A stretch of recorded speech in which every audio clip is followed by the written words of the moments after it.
Welcome to Career Tools. Today's topic, Google Job Search Tips, Chapter 1. Here we go.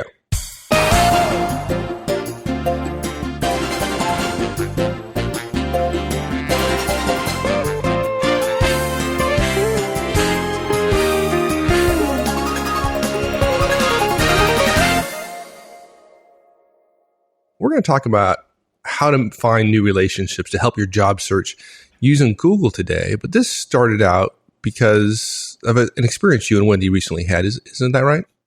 Yeah, there was a forum post. A member had, in a job transition, because the market wasn't that great, decided to take a job below his skill level. And the result was in 18 months of job searching. And as he reported 50 applications, he'd only gotten rejected.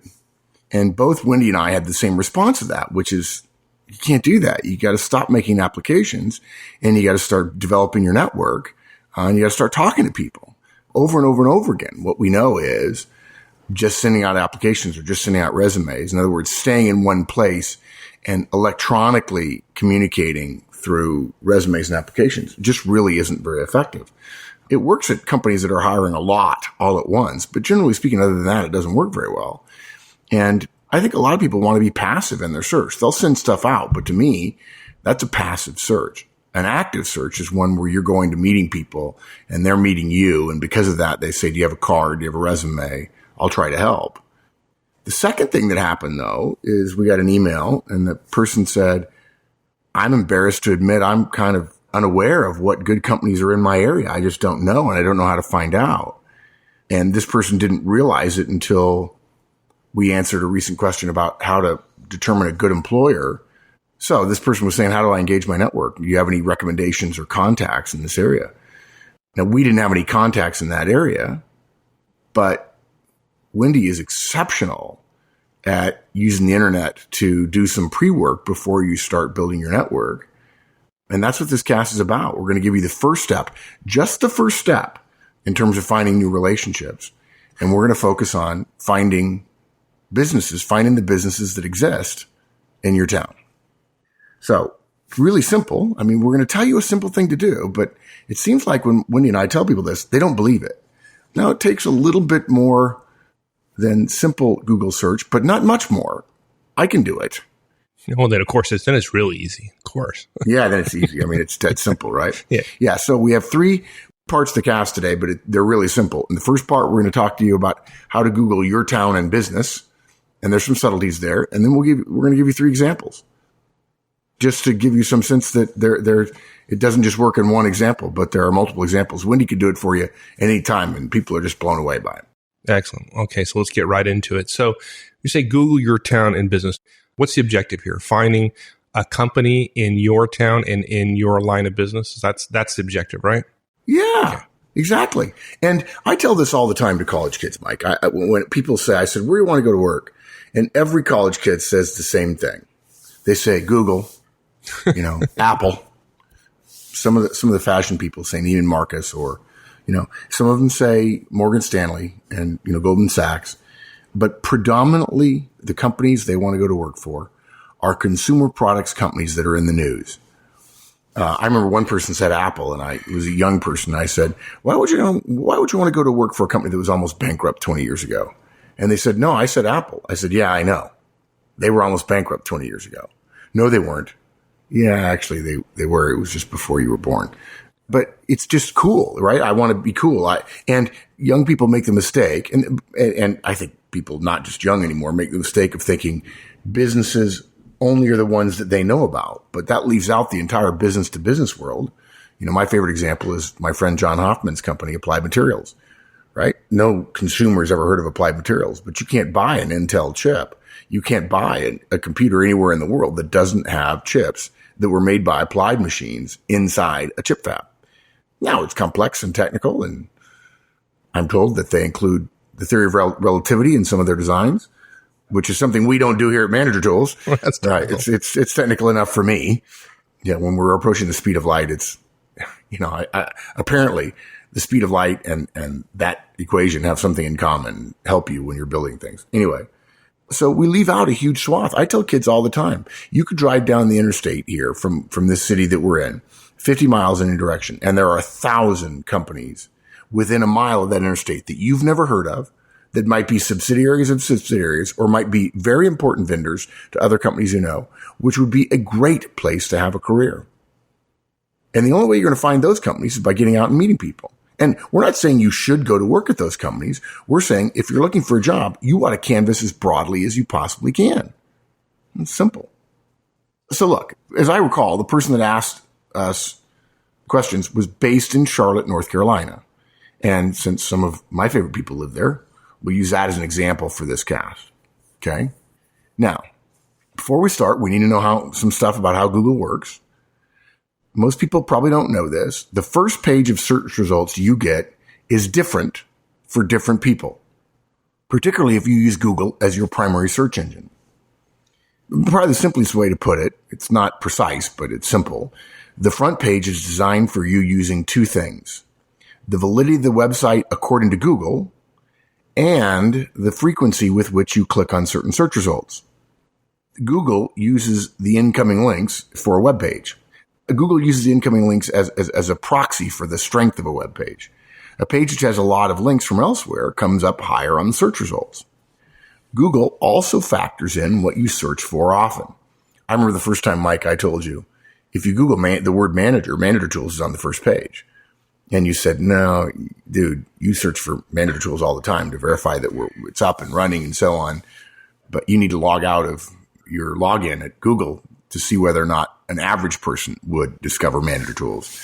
So, for instance, if there's multiple movie theaters in your area and you always click the link for the same one, the one that's closest to you, that one will come to the top of your search results. Google knows it's probably the one you want. Okay. That's the first page.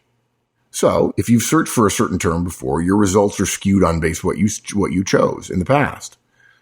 So if you're looking for new information, you'll have to go past the first page. That's the key to this little background here on Google. The front page is based in part on what you search for. Now, it may in fact give you interesting stuff, but I can't tell you the number of people who were looking for something a little bit obscure. Or I said, well, we should Google it. And they said, no, it's not there. And I said, well, click through to the second or third page. I mean, it only takes 1/10 of a second to click. Let's see what happens.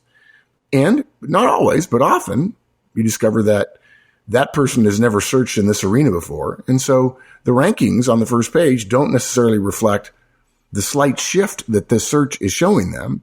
And so therefore the answer's on the second or third page. This is obviously true if you're looking for companies you've never heard of before because you've never clicked on their links.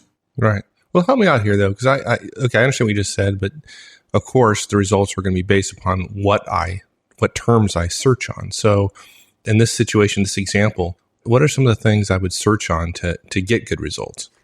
Look, start with two things in the search. Your town, so Charlotte, for instance, and the word business. Okay? And in this example we're going to use, we typed in the search box, Charlotte, North Carolina, business. 4 words. No quotations. No punctuation. Nothing. And this is the list we got in results. Charlotte Business News, which is the Charlotte edition of a nationwide chain of newspapers that are, I think, franchised, but I'm not real sure, it's just useful information about the business in Charlotte. Business North Carolina, which is also business news. And then the Charlotte Chamber of Commerce. Okay. And if you don't know, if you're not from the States, the Chamber of Commerce, maybe some of you in the States, the Chamber of Commerce is an organization that businesses in a given area join. They pay dues. They join to provide monies for lobbying the government to have a single voice about the needs of business, but also to band together, to attend conferences, to learn more about other people that could be vendors or suppliers in the area, and so on. And frankly, that list is enough. The third result, the Charlotte Chamber, has a list of 38 events in the next 12 weeks. Events in Charlotte. Some of which are open to anyone, even if you're not a member of the chamber. And, by the way, Wendy discovers, if you wanted to, you could become a member. Charlotte has a deal for joining for a limited period of time just for job seekers. I wonder how many people actually take advantage of that. Probably. No one does. No one does. No, dude, no one. No one. Marginally, no one. People sit at home and they send out resumes and they send out applications and they go, the market's terrible. Well, remember something, folks. What's happening to you is not the market. The market is what happens to everybody. This reminds me of, I think it's David Ogilvy's quote that consumers are statistics. Customers are people. And you're a consumer of the job market, or, when you're talked about in the abstract. But in this case, you're an individual, and people don't do this. People aren't willing. They're willing to say the market's terrible and they get sympathy, but all too often they're not willing to make a 2 or 3 step hop to get to the company that they may want to hire them. And look, think about it. Let's not even go into what this was like before the internet and even before Google. I mean, it was a joke. I mean, there really was the network, and it proves that people are people and we're not ones and zeros. On another page, there's a long list of events being put together by members rather than the chamber themselves. These are member businesses of the chamber. If you're unemployed, you could go to every single one, meeting people who know about the business scene in Charlotte and who's interested in it. Good people to meet. And what do you have to do to practice? Probably you have to wear a suit, or you have to wear a sport coat and a tie, or maybe just a sport coat, depending upon what time of year it is, and a collared shirt and slacks and, shoes with laces or nice loafers, shoes that you can shine, if you will. Ladies, you probably don't shine your shoes, but generally speaking, shoes that you could shine are a good choice. And go and stick out your hand and say, hi, I'm Mark Horstman. I'm actually here looking for jobs. Yeah, and you're unemployed. What else you got to do? I mean, come on. Yeah, you might even get some free food. I don't know. Yeah, and the point is not that somebody's going to offer you a job in 15 minutes, but let's not sit and complain about the job market from home. Let's go interact with a bunch of people. And if you're not good at interacting with people, we have casts for that. How to have a conversation, how to introduce yourself, how to shake hands. It helps to smile. It helps to make good eye contact. And if you say to me, well, Mark, I'm not comfortable doing that. Okay. Look, guys, we understand. But your lack of comfort about looking for a job does not justify you saying the market's terrible.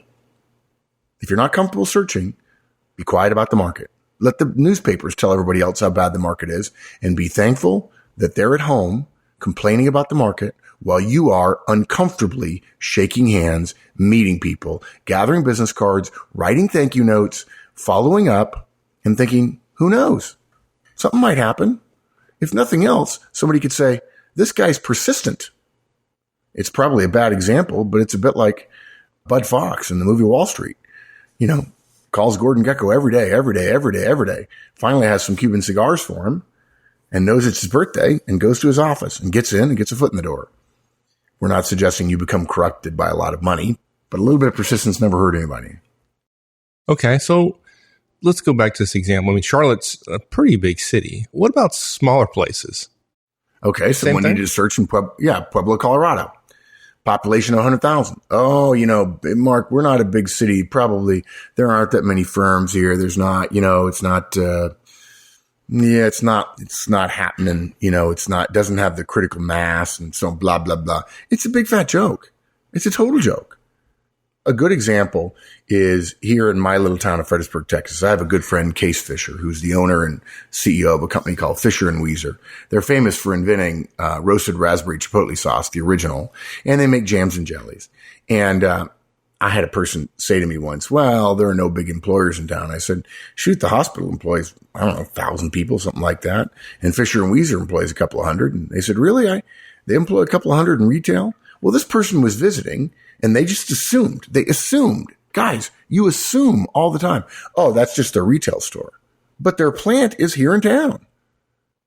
And they employ a couple hundred people. Now, why wouldn't you go and put in an application or meet the person there and chat the person up who's behind the counter, who, by the way, is super friendly and will chat with anybody about anything. They'll hold up the line to chat with you about where you're from and what you want to do and all kinds of stuff. And that's in Fredericksburg, which is a population not of 100,000 like Pueblo, but 10,000. Okay.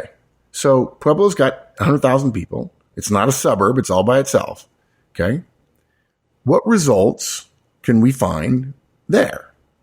So you Google Pueblo, Colorado, business, no punctuation at all.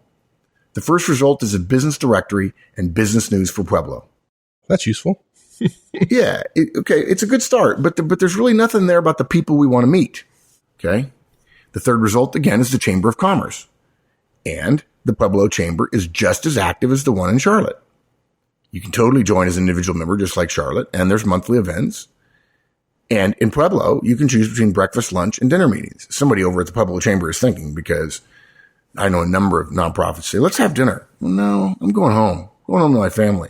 Now, I can go into work one day early, and we can have breakfast, or we can have lunch. My family won't miss me if I'm on a working lunch. But dinners tend to be more relaxed and take longer. And so they've got all three, breakfast, lunch, and dinner. You could go to all three on one day. Just don't spill anything on yourself at breakfast and lunch, and you're good. Further down on the list for Pueblo is Manta.com, M-A-N-T-A. Again, it's got a list of businesses in Pueblo. 11,535 businesses on that list. Now, I know that, Mike, I know this. I've done this for hundreds of people, maybe even thousands by now. And I'll tell you what, there are people who are listening right now, and you know who you are. You're driving. Well, just pinch yourself a little bit or kick yourself a little bit while you're driving that you immediately heard that 11,000. Oh, yeah, but a lot of them are 1 or 2 or 3 persons companies. They wouldn't hire anybody like me. I got to tell you something. If your thought was that, the problem with your search is not the market, it's you. You're willing to rule out things. I mean, you have to have an attitude of possibility, of hopefulness in a search. And yes, you might say, Mark, I've been unemployed for a year and I'm not very hopeful. Okay. Who's responsible and who's in charge of your hopefulness? You are. Okay. The market is poking you with a downbeat umbrella. Well, you're getting disappointed, unhopeful, all by yourself. So change your state of mind. Listen to a good song. Listen to Rocky. Listen to Rhapsody in Blue, something, and get fired up. And make some phone calls, go to some chamber stuff, and stop saying, 11,000, but probably 9,000 of them are all crap. Yeah, you're right. Maybe they are. So you only have 2,000 to work your way through. Okay. And maybe they don't all have openings, but there's a pretty good chance that one of them has something you could be happy at. Okay. Now, some of you might be saying, well, Mark, yeah, but it might not look good on my career. No, okay. I won't argue that, but let's talk about marginal utility here. It may not look good on your career to go from Procter & Gamble to Joe's Repair Shop to Lever Brothers. It wouldn't, hypothetically. What's better, though, Joe's Repair Shop or nothing? The marginal utility says you ought to get a job, and it certainly helps in terms of paying the bills. And by the way, I'm giving more negative examples here of people's approach to the market, but we would recommend this even if you just decide, even if your career is going well, but you realize this is not the field for me. This is not the company for me. This is not the boss for me. If things are going well, you could say, okay, I know there are 3 other companies in this town that I'd be interested in, but there may be 20 more that I ought to consider. I ought to cast my net more broadly while I'm still employed. We always tell people before, if you're thinking about leaving, get your resume squared away and start developing your network now. Start going to chamber events. Start doing your research now, not after your boss pulls the trigger or after you pull the trigger after a particularly bad week. Okay. Also in the search results for Pueblo is the city's official website. In the next few weeks from when this cast was written, which is not that long ago, in the spring of 2012, Dr. Patch Adams, the guy who Robin Williams played in the movie, was it Patch? Was that the name of the movie? I think, yeah, Patch. Yeah, I think so, yeah. Is speaking in Pueblo. There's a free seminar on brand building, and there's a work and walk. Okay? Also on that page, an advertisement for the Pueblo Adult Softball League. I mean, why not? Go play softball. It'll give you a workout, and you can meet people, and they say, hey, what do you do? Because if you're playing in the softball league and you're a guy, that's what they're going to ask you. And you'll say, dude, I'm looking for a job, actually. Oh, you're a great shortstop. You should play on our company team. Okay. Probably if you're new to the team, they won't let you play shortstop, but you get my drift. You should want to play shortstop, but they may not let you. Okay.